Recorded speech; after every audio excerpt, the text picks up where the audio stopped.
Hey guys, my name is Mimosa and welcome to my video and hopefully to many more videos to come. During this time, I want to make sure everyone is staying safe and healthy, and to all my family and friends that's working in the front line or who are essential workers, I thank you from the bottom of my heart. So let's get into the topic of the video on faith equality and why it's important. Faith equality gives everyone with an unusual appearance the equal right to be accepted and respected in society.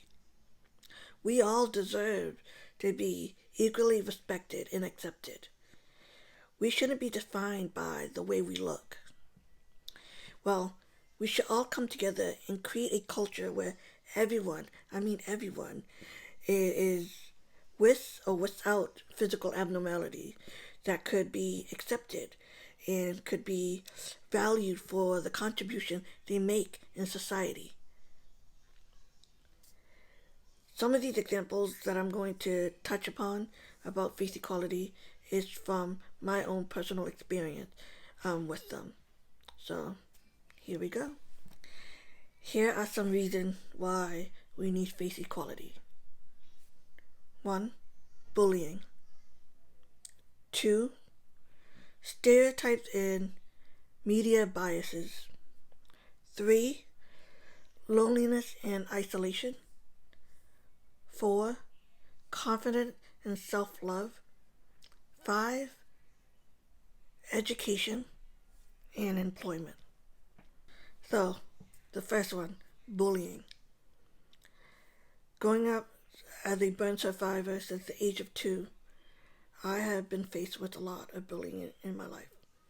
A lot. I try not to go back on it and remember it because it was a hard time. But also, when I do look back on it, it kind of made me who I am today, stronger and more resilient. But bullying is not a way that anyone should be treated at all. Doesn't matter if you have physical abnormalities than a normal person. What the hell is normal anyways? But bullying nowadays has been increasingly high, especially with social media, what's going on out there in the real world. And we just need to come together and talk to our kids about it and seeing why it's not right to bully someone. Because it could take a big toll on someone's life or perspective. Next is stereotypes and media biases. Remember when you were a kid and an adult will ask you, what do you want to be when you grow up? And you get answers like a superhero, a doctor, a lawyer, a princess, an actress, a model. Or you get some kids who will merge it all into one and say all of them. Well, at a young age, I felt that way too. I wanted to be an actress. I wanted to be a doctor. I wanted to be something big. And it went away. It went away after I was treated like I didn't mean anything. And it's hard. Because think about it. When you look at TV, the big screen, or any of the social media platform, you don't really see people that look like me. And if you do, they're either portrayed as a villain or a monster or a lonely person, a weirdo, the one that doesn't have a friend. And that's crazy. Society nowadays wants you to hide those differences and hide your scars because you want to blend in. Well, for many people, such as myself, we can't really hide our differences or hide our scars. And why should we? It took me a long time. It took me from a young age to feel accepted. I've been wearing long sleeves and long pants for majority of my childhood into adulthood. Think sophomore year of college is when I started wearing short sleeve shirts, tank tops, because it's hot outside. Instead of my long sleeve thermal that I have in every color, or like a windbreaker jacket, or things just to cover myself up so I could at least blend in a little bit better with my surrounding. But once I realized that these scars, these differences, my appearance, it make me who I am, make me different. It makes me out of the ordinary. So thinking if I look like everybody else, I just look like everybody else.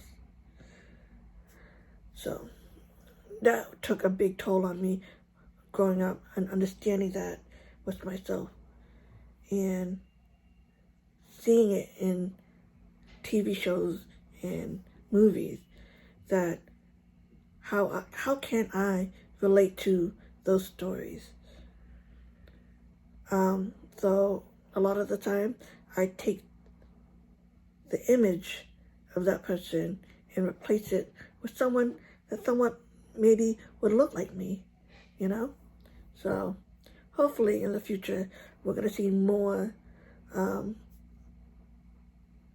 representation out on the big screen and many of the social media platforms on people of all different kind. So let's get into the next one, which is loneliness and isolation. Many times we feel isolated.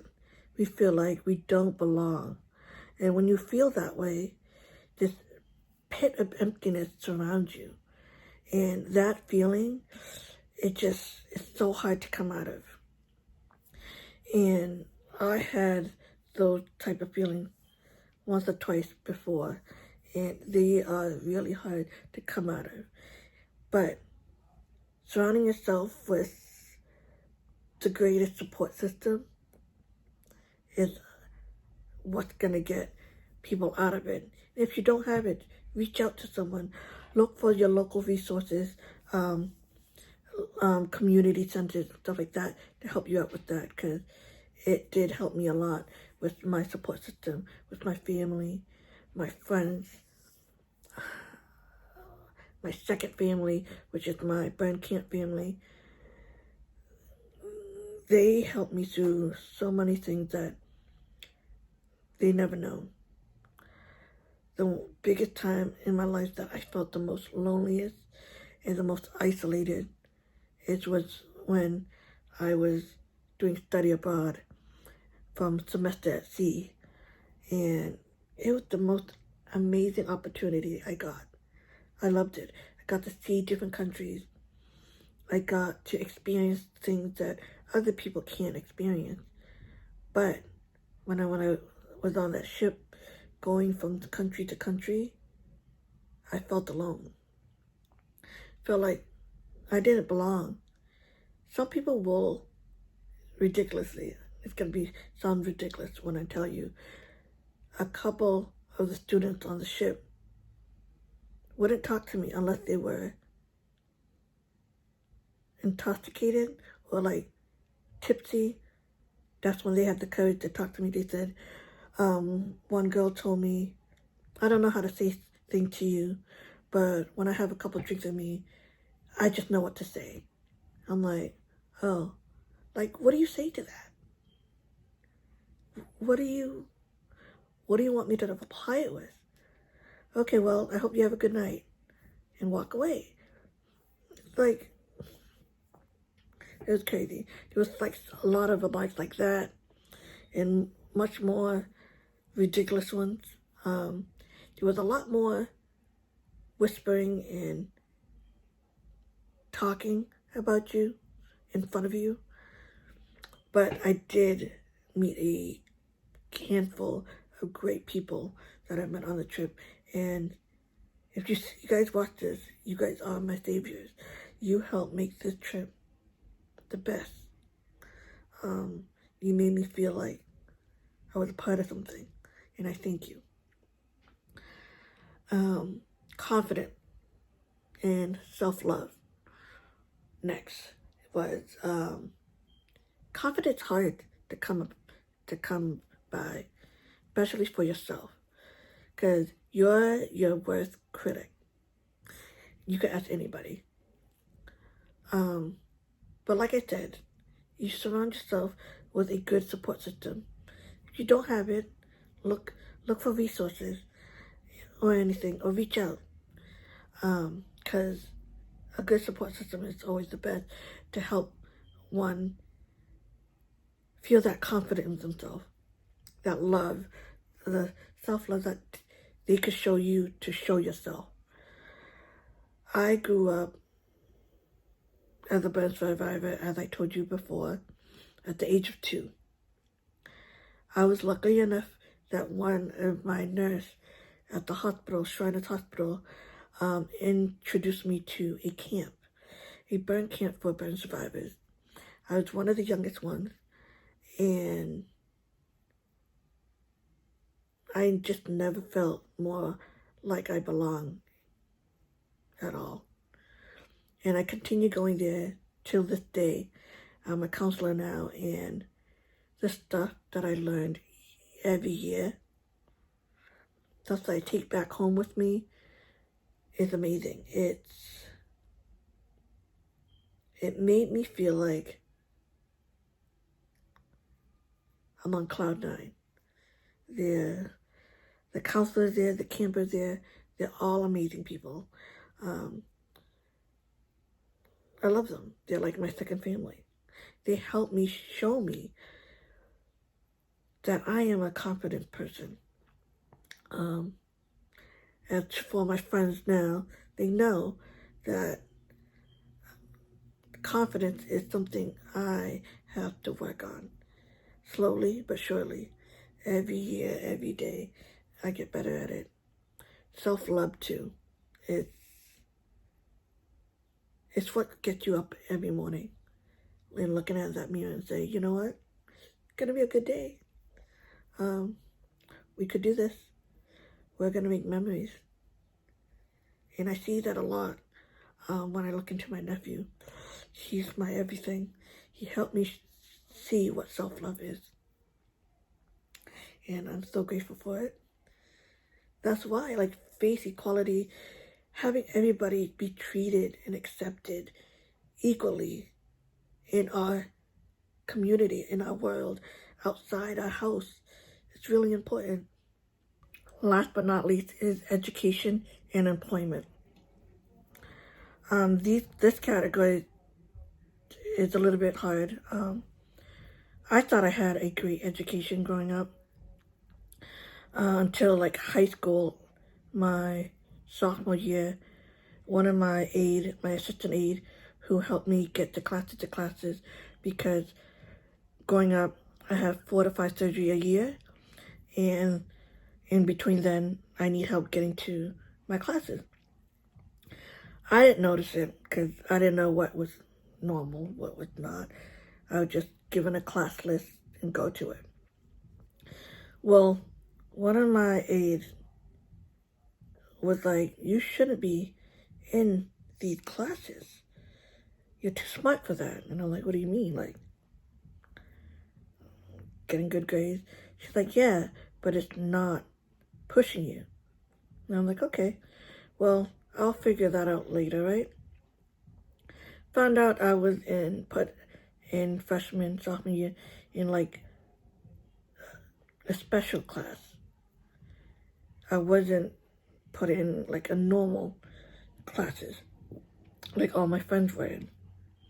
But this person believes in me so much that she fought for me. Went to the guidance office and told him I didn't belong in these classes. I belonged with all the regular kids. So my junior year, I got into honors and AP classes and regular classes with my friends. I was like, this is weird. Never saw them before. Now I get to see most of them. But I had to show the guidance counselor that I could handle it, that I could be in these classes. Then I found out why they put me in the special classes, because they thought the way I looked reflect how I think or how my brain works, which is crazy, because shouldn't you ask or try it out at least? But I'm so thankful for her who advocated for me for that. And like school interviews, it's hard because they look at you and they're like, will you fit in? Well, as we know, don't really fit in anywhere. But I make sure that I could adapt and be a part of that. And I will fit into my best ability without losing who I am. Employment.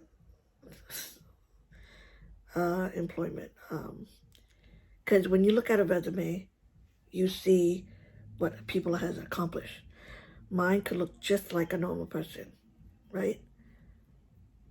But when you go into the interview and you get looked at, and you know that stare, that look up and down, look at your paper, stare at you, and you're like, oh, in my head, you're like, I'm already being judged. I'm already being looked down on to see this person can't cut it. But I've been lucky enough to be at the place of my employment now that believes in me. Well, the people I work with as well believes in me. We're like family, and I'm grateful for them. But before I had that job, I applied to many places that did the same thing to me.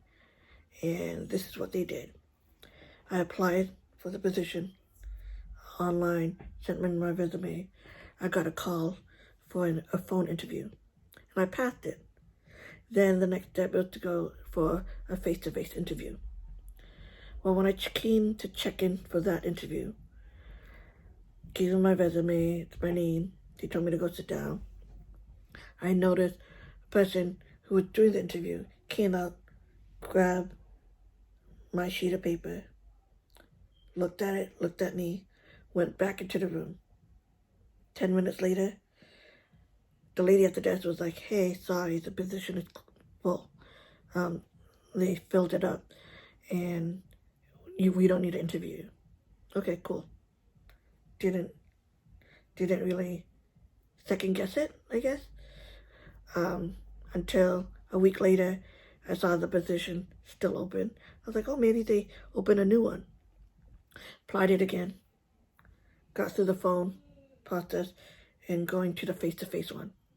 Same thing happened. Someone came out, got the paper, looked at it, went in. The lady came up to me again, a different lady, but said about the same thing. Hey, I'm so sorry, the position is full.